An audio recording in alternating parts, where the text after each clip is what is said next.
So here's how to link your Instagram account to your Wix website. It's actually quite easy to do, so make sure you watch to the end and don't skip any important steps. For this, first you will need to log into your Wix account.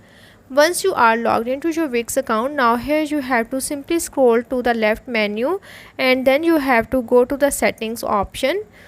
Once you click on the settings option, now it will take you to this page. Here at this page, you have to simply scroll down and go to the inbox settings option. Moving to the next step is that you have to click on the inbox settings option. After that, here at this page, you will be able to view these options at the top. You have to simply click on the channels option.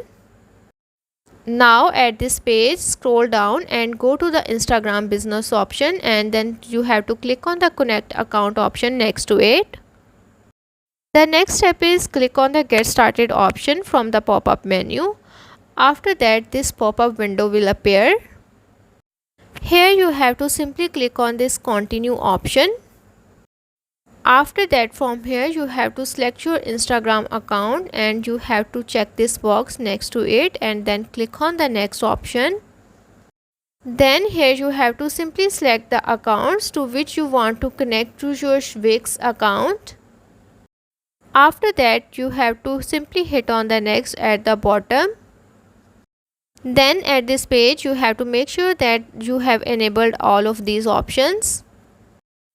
After that, your Instagram account will be successfully added to your Wix account. So that's how to link your Instagram account to Wix.